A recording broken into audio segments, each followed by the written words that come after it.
Radio Transmundial presenta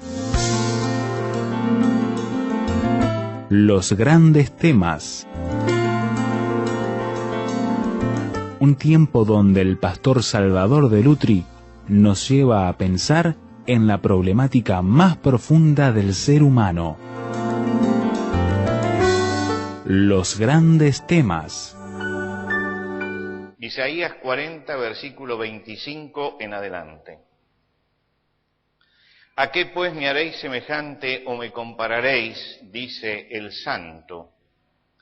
Levantad en alto vuestros ojos y mirad quién creó estas cosas. Él saca y cuenta su ejército, a todas llama por sus nombres, ninguna faltará, tal es la grandeza de su fuerza y el poder de su dominio. ¿Por qué dices, oh Jacob, y hablas tú, Israel, mi camino está escondido de Jehová y de mi Dios pasó mi juicio? ¿No has sabido? ¿No has oído que el Dios eterno es Jehová, el cual creó los confines de la tierra?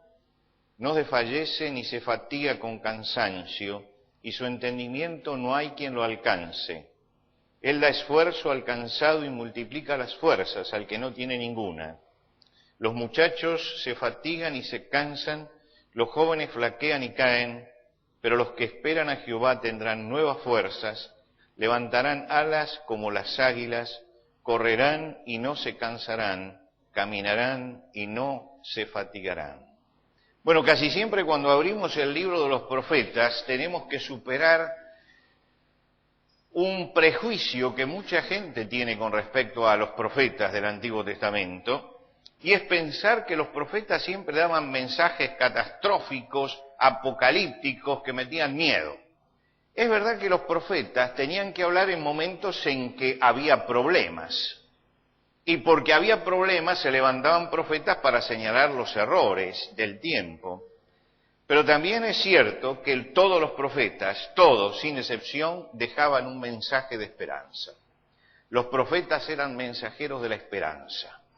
Eran los que traían el mensaje de Dios diciendo, es verdad que hay cosas que andan mal, pero podemos rectificarlas y podemos tener esperanza con respecto al futuro. Isaías fue un gran mensajero de la esperanza, y el capítulo 40, en especial, la porción que menciono desde el versículo 12 en adelante, alguien la llamó la teología de la esperanza. Aquí está el centro, el nudo de todo el profeta con respecto a la esperanza. Y es especial sobre todo cuando en nuestra vida nos encontramos perplejos frente a la realidad o nos encontramos desanimados o desorientados, volver a leer este capítulo que está sembrado de preguntas. Si usted lo lee, usted se va a dar cuenta que permanentemente aparece una pregunta y aparecen después contestaciones. Y cada una de las preguntas tiene una respuesta magistral de parte de Dios. Nosotros vamos a ver la última de las estrofas, lo que leímos, la última de las estrofas de este poema. Cuando Isaías hablaba, la gran influencia del mundo era Babilonia, era el imperio que gobernaba la época, que marcaba la época. Babilonia ejercía influencia y era un pueblo apasionado por la astrología. Todo lo que nosotros conocemos de astrología hoy, los 12 signos y las casas y todo lo demás, se lo debemos a Babilonia.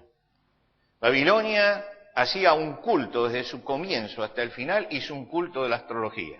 Ya cuando aparece en el libro de Génesis como Babel, la famosa Torre de Babel era un observatorio, se llamaban Sigurat, era un observatorio astronómico.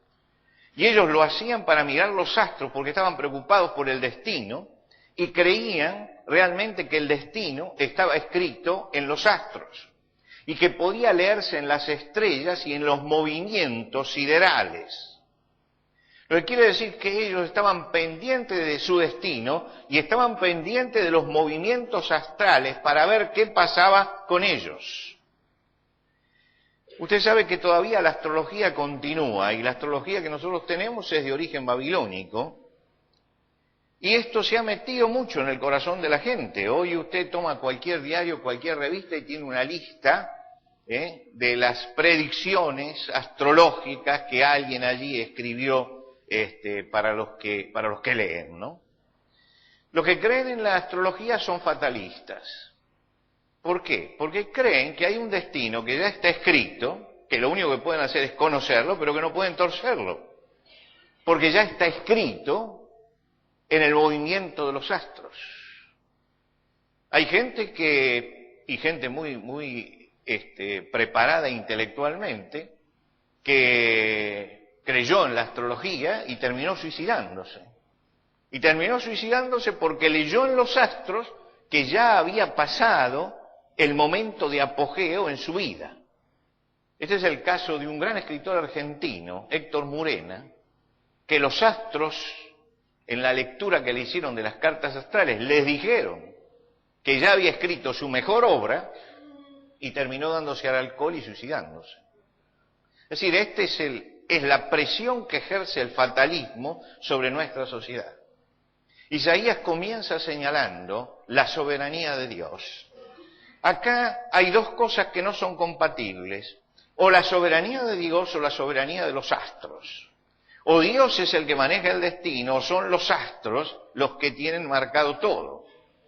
Isaías le dice, Dios es el que creó los astros y es el que está por encima de ellos, y nuestro destino no está escrito en los astros, sino está en las manos de Dios.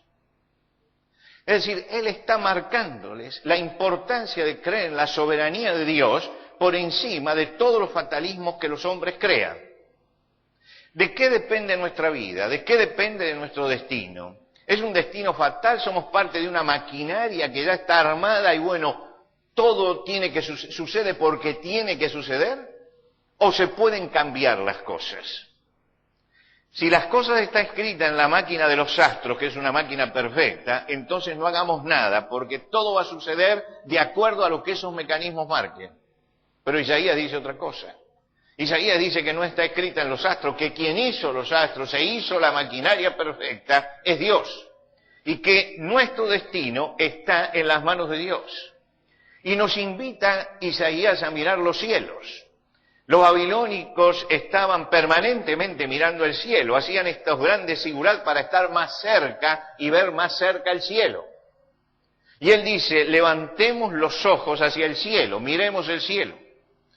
Y entonces utiliza una imagen poética y dice que cuando él mira las estrellas está viendo un ejército. Dice, él saca la cuenta de su ejército. A todas llama por sus nombres, ninguna faltará. Tal es la grandeza de su fuerza y el poder de su dominio. Acá está diciendo, hay un creador que los puso, que armó esa maquinaria. Hay un universo que le rinde cuentas a él. Les pasa lista, como se pasa en el ejército, y no puede faltar ninguna. Y les pone nombre a cada uno, y las conoce a todas. Es el todopoderoso Dios que está detrás de todas las cosas. Él es el que manda, Él es el que gobierna. Esto es una fuente tremenda de esperanza y de consuelo para todos nosotros, porque sabemos que nuestro destino no está regido por el azar, sino que está en las manos de Dios. Dios es el que gobierna el destino de los hombres, y con Dios podemos conversar. Nadie puede conversar con las estrellas, nadie puede conversar con los mecanismos celestes, los tiene que aceptar como son, por eso es fatalismo. Con Dios podemos conversar, a Dios podemos orar, con Dios podemos encontrar un nuevo rumbo. Nuestra vida depende de aquel que está en el comando grande del universo. Isaías dice, miremos más allá que donde mira Babilonia. Babilonia se quedó en el mecanismo de las estrellas. Detrás del mecanismo de las estrellas está Dios. Dios es el que maneja todo ese mecanismo. Dios es el que gobierna todas las cosas. Tal vez el periodista más grande que haya dado, el periodista cristiano más grande que haya dado Argentina, fue don Alejandro Clifford. Vivía él en la ciudad de Córdoba. Y yo guardo una serie de cartas que intercambiamos con él en la última etapa de su vida. Y era un hombre agudísimo, en su pensamiento y simple, muy simple en la comunicación. Esto es muy importante, que la persona sea muy erudita, pero que además sepa comunicar.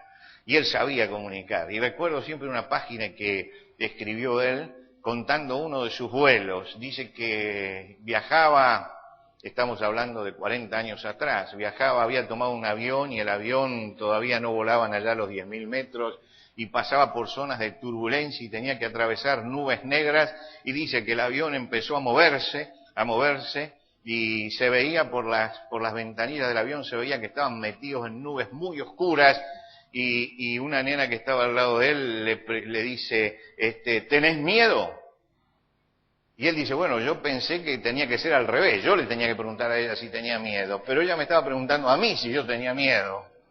Y entonces él le dijo, ¿y por qué me preguntás eso? No, dice, porque te quería decir que yo no tengo miedo, porque mi papá es el piloto. Y cada uno de nosotros puede decir, yo no tengo miedo porque mi papá es el piloto, mi padre es el piloto, el que está al mando de todo, es el que gobierna. Y por eso podemos atravesar nubes oscuras y las tenemos que atravesar, y podemos atravesar momentos de turbulencia y los tenemos que atravesar. Dios nunca dijo que la nave en la que íbamos iba a tener un deslizarse sobre un felpudo de aceite, ¿no? Lo que dijo Dios es que iba a haber turbulencias, pero que podíamos confiar. Esta es la gran bendición que tenemos los cristianos sobre aquellos que creen en el fatalismo, que esta mañana se levantan y van y se fijan si son de Piscis o de Virgo y abren allí y leen, y de acuerdo a lo que ven escrito se amargan el día o salen con optimismo, y uno dice, están atados al papelito, a la predicción. Y cada vez que llega fin de año aparecen nuevamente los que vienen a hacer las predicciones, y ahora tenemos hasta horóscopo chino y horóscopo chamán, y los tenemos todos manifestaciones del fatalismo. El destino de los hombres está en las manos de Dios. David decía, mas yo en ti confío, digo, tú eres mi Dios y en tus manos están mis tiempos. Era terminante en esto. Él creía en el poder de Dios. Jesús enseñó esto. Dijo, no se venden 2 pajaritos por 2 moneditas, sin embargo, ni uno de ellos cae a la tierra sin que el Padre de ustedes lo permita. El dominio total de Dios sobre todas las cosas.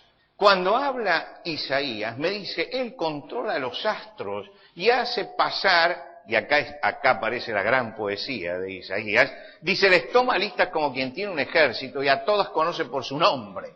Y entonces yo veo ese Dios sideral, grande, maravilloso, el universo. Jesús dice, pero no se caen ni 2 pajaritos de un... Y entonces veo a ese Dios preocupado también de lo pequeño, del macrocosmos y del microcosmos. Dios está en todas las cosas. Nuestro Padre está en el control de todas las cosas, Lo hemos visto esta semana, ¿no es cierto? Cuando hemos orado y hemos visto que Dios estaba en el control de todas las cosas, que nada se escapa a su sabiduría. Y Jesús, después de hablar de los pajaritos, dijo, en cuanto a ustedes mismos, hasta los cabellos que tienen, los cabellos de la cabeza, Él los tiene contados uno por uno. ¿Cuántos de ustedes saben cuántos pelos tienen en la cabeza? Bueno, algunos pueden decir 0, ¿no es cierto? Algunos. Es la única cifra que se puede decir con certeza, Pero ninguno de nosotros sabe, y sin embargo Jesús dice, están contados. Es la forma de decir, Dios está en el control de todas las cosas. La base de la esperanza cristiana está puesta allí. Por eso este capítulo es la teología de la esperanza. Porque me está diciendo que Dios está en el control de todas las cosas. Y que cuando yo comienzo mi oración y digo, Padre nuestro que estás en los cielos, estoy dirigiéndome a aquel que gobierna todo el universo, que gobierna todas las cosas, que tiene mi destino y tu destino y nuestro destino en sus manos. Cuando Jerusalén fue destruida, preguntaba Jeremías en las Lamentaciones, y habían vivido una etapa tremenda, donde habían tenido en medio del sitio que practicar hasta el canibalismo. Jeremías dice en las Lamentaciones, ¿Quién será aquel que diga que sucedió algo que el Señor no mandó? De la boca del Altísimo no sale lo bueno y lo malo. Dios está en el control de todo. Él permite que muchas cosas sucedan. Muchas veces cuando vemos las imágenes de guerra, de destrucción, nos preguntamos dónde está Dios. Nos tenemos que preguntar cuándo lo hemos buscado a Dios realmente. Y hay momentos en que Dios nos deja que actuemos y que saquemos todo lo que hay dentro nuestro para que se vea realmente quiénes somos, para que comprendamos cuánto necesitamos decir, Padre nuestro que estás en los cielos. Padre nuestro que estás en los cielos. El oscurecimiento de la visión espiritual muchas veces llega a nuestra vida. Esto había sucedido en Israel. Cuando Isaías escribe este capítulo, es porque a Israel se le había oscurecido la visión en cuanto a la soberanía de Dios. Y por eso comienza con una pregunta. ¿Por qué dices Jacob y hablas tú Israel? Está hablando de todo el pueblo porque Jacob era el padre de Israel. Israel era el segundo nombre de Jacob, así que está hablando de todo el pueblo. ¿Por qué dices mi camino se ha escondido del Señor y de mi Dios pasó mi juicio? Como todas las personas tenían dificultades y frente a esas dificultades se desanimaban. El desánimo es algo que puede venirle a cualquiera y que le vino también a los hombres de fe. Cuando David escribe el Salmo 69, él dice, estoy a punto de ahogarme, me estoy hundiendo en un pantano profundo, no tengo dónde apoyar los pies, he llegado a lo más hondo del agua, me arrastra la corriente. Qué descripción tremenda esta, la descripción de un hombre que se está ahogando. Ahora, cuando usted lee ese Salmo, usted sabe que él no está hablando de que se está ahogando literalmente, de que él está hablando de lo que está pasando en su alma. Que él siente interiormente y emocionalmente que se está ahogando anímicamente, se está ahogando emocionalmente, se está ahogando espiritualmente. David está pasando por esa experiencia. Es una experiencia de desánimo, es una experiencia de angustia. En tiempos de Elías gobernaba el rey Acab, pero le pasa como le ha pasado a muchos países, gobernaba un matrimonio, era Acab y su esposa Jezabel, ¿no? Era un matrimonio gobernante el que estaba allí. Y lamentablemente Jezabel era la eminencia gris que traía todo el problema. Y hay un momento en que Elías, frente a todo esto, le pide a Dios que le quite la vida, es decir, entró en un estado, se le oscureció la visión espiritual. Jeremías, en un momento de su vida también se le oscurece la visión espiritual y le pregunta a Dios, ¿por qué le va bien a los malvados? ¿Por qué viven tranquilos los traidores? Él estaba rodeado de malvados y de traidores y parecía que a ellos le iba bien. Todos están conjeturando algo y a veces en el momento de la angustia conjeturamos. Hacemos conjeturas sobre Dios no me está mirando. Estoy desamparado, Dios no se acuerda de mí. Ore por mí, pastor, para que Dios se acuerde de mí. Como si yo pudiera moverle la memoria a Dios. ¿No es cierto? Los discípulos en medio de la tormenta luchaban con el viento y Jesús dormía en el cabezal. Y ellos creyeron que Jesús no sabía nada, que se había desprendido de la realidad. Y lo fueron a sacudir. Y a veces nosotros queremos sacudir a Dios porque decimos, ¿qué está haciendo? Que haga algo, que haga algo. Hicieron eso los discípulos. Y el Señor, le preguntaron al Señor, Señor, ¿no tienes cuidado que perecemos? ¿No tienes cuidado? Esta es una pregunta que muchas veces puede aparecer en nuestra vida. Nos puede pasar lo mismo, queremos acudir a Dios, despertarlo para que actúe, llamarle la atención. La respuesta de Jeremías es, no se desfallece ni se fatiga con cansancio y su entendimiento no hay quien lo alcance. Está contestando Isaías a la pregunta. ¿Se ha desentendido Dios de nosotros? Dice, no desfallece, no se fatiga, su entendimiento no hay quien lo alcance. No pierde las fuerzas Dios, no se cansa Dios, no se olvida Dios. No se olvida. Decimos, Dios no me está mirando en este momento, tendría que estar atento a lo que me pasa. Los ojos del Señor están sobre los justos y atentos sus oídos al clamor de ellos. Estoy desamparado. El Señor tu Dios es el que va contigo, no te dejará ni te desamparará. Cuando se oscurece la visión de la soberanía de Dios, del gobierno de Dios, es cuando entramos en crisis en nuestra vida. Nada es imposible para Dios, todo puede hacerlo. Nada está más allá de su sabiduría, todo lo sabe, nada se le escapa, siempre está presente. Y termina este pasaje mostrando la misericordia de Dios. Él da fuerzas al cansado y multiplica las fuerzas al que no tiene ninguna. Entre los héroes de la fe que aparecen allí en el capítulo 11 de la carta a los Hebreos, aparecen gente muy conocida. Aparece Abraham, aparece Moisés, aparece David, aparece gente muy conocida. Está mencionada allí por nombre. Pero hay un pasaje donde se agrupan todos los desconocidos. Todos esos que el autor no puede mencionar porque la lista se le haría interminable. Y entonces dice acerca de ese grupo grande de gente, sacaron fuerzas de debilidad, se hicieron fuertes en batalla, pusieron en fuga ejércitos extranjeros. Está señalando todo lo que pudieron hacer. Y usted lee ese capítulo y lo que tiene es una cantidad de hombres de fe débiles que tenían un Dios fuerte, porque la Biblia cuenta la historia de hombres débiles que recibieron la fortaleza de Dios. Recibieron la fortaleza de Dios. Por eso acá aparece aquí esta promesa. Los muchachos se fatigan y se cansan, los jóvenes flaquean y caen, pero los que esperan a Jehová tendrán nuevas fuerzas, levantarán alas como las águilas, correrán y no se cansarán, caminarán y no se fatigarán.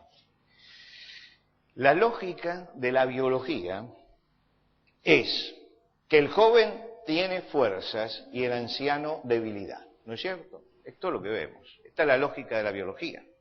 El joven tiene fuerza y el anciano debilidad. Acá no se habla de las fuerzas físicas, acá se habla del hombre de fe. Los que esperan en el Señor son los que no confían en su propia fuerza, los que no confían en las frivolidades de los astros, los que no se adelantan a lo que Dios va a hacer. Dice, tendrán nuevas fuerzas, levantarán las alas como águilas, correrán y no se cansarán, caminarán y no se fatigarán. Y aquí marca 3 velocidades, las 3 velocidades de la vida. La vida tiene primera, segunda y tercera, como los antiguos coches, ahora hasta quinta, pero la vida tiene 3 velocidades. La velocidad del que camina. A veces hay momentos en la vida en que caminamos, hay tiempos de calma, se desliza, se desarrolla normalmente. Hay tiempos en que hay que correr, tiempo de trajín, donde hay que acelerar el paso, donde uno empieza a acelerarse. Y hay tiempos donde hay que remontar las alturas, hay que volar. Lo humano no puede ser, y entonces hay que alcanzarlo por la fe, necesitamos alas. Y acá dice que cuando camino no me canso, que cuando corro Dios me da fuerza y que cuando necesite volar Dios me da alas. Hay momentos en la vida, hay velocidades, hay situaciones. A veces caminando podemos ir tranquilos. A veces para solucionar los problemas tenemos que correr. A veces ni corriendo lo solucionamos. Necesitamos alas y no tenemos. Y dice Dios en ese momento te da alas. Te da fuerza para caminar todos los días. Te da más fuerza cuando tenés que correr. Y te da alas cuando tenés que volar. No interesa la circunstancia. Dios está siempre allí. Estaba el viernes en mi oficina trabajando, caminando, tranquilo. Estaba leyendo Isaías. me estaba proponiendo dedicarle 3 meses a Isaías, 3 meses a trabajar únicamente sobre Isaías, a leerlo detenidamente, a entrar en los detalles. Dije, total, estos son meses de calma. Suena el teléfono. Me llaman del diario, vamos a salir el martes, necesito que el domingo me mande el artículo, el diario local. Se acabó la paz, hay que empezar a correr. Uno se propone ritmos de trabajo. Dios dispone lo contrario. Dios dispone otra cosa, hay que empezar a correr. Y uno dice, bueno, yo quería caminar y no cansarme. Ahora tengo que correr y levantar nuevas fuerzas. Y a lo mejor dentro de unos días Dios dice, vas a tener que volar, porque acá ya no te va a alcanzar lo que tenés. ¿Cuál es la seguridad que tenemos? La seguridad que tenemos es esto que está diciendo aquí Isaías. Que hay un Dios soberano que piensa en nosotros, que no nos hace cansar cuando caminamos, nos da fuerza cuando corremos y nos da alas cuando los necesitamos. Y cuando yo tengo esa garantía de parte de Dios, tengo que decir juntamente con el salmista, bienaventurado el hombre que tiene en ti sus fuerzas, en cuyo corazón están tus caminos, porque atravesando el valle de lágrimas lo convierte en fuente, van de poder en poder y verán a Dios. Y esta es la tremenda promesa, mis hermanos. Cuando tenemos puesta nuestra fe en el Señor, cuando nuestro corazón está puesto en los caminos del Señor, atravesamos valles de lágrimas que se convierten en fuente. Vamos comprobando a cada paso el poder de Dios, irán de poder en poder. Y vamos viendo la presencia de Dios en nuestra vida. Es una teología de la esperanza la que hace Isaías, maravillosa, donde me muestra la grandeza de Dios. Este Dios que gobierna las estrellas, este Dios que cuenta hasta los cabellos, este Dios al que cada mañana nos levantamos y le decimos, Padre nuestro que estás en los cielos. Es una tremenda bendición que podamos tener a nuestro Padre con nosotros, en todo momento, en todo lugar y en toda situación. Vamos a inclinarnos en oración. Vamos a tener un momento de oración silenciosa delante de Dios. Seguramente muchos de los que están aquí están en el periodo de caminar, otros en el de correr, y otros estarán necesitando alas para volar. Cualquiera sea la velocidad que tenga nuestra vida en este momento, cualquiera sea, podemos presentarnos delante de Dios, porque Él es el único que puede evitar el cansancio, renovar las fuerzas y darnos las alas que necesitamos.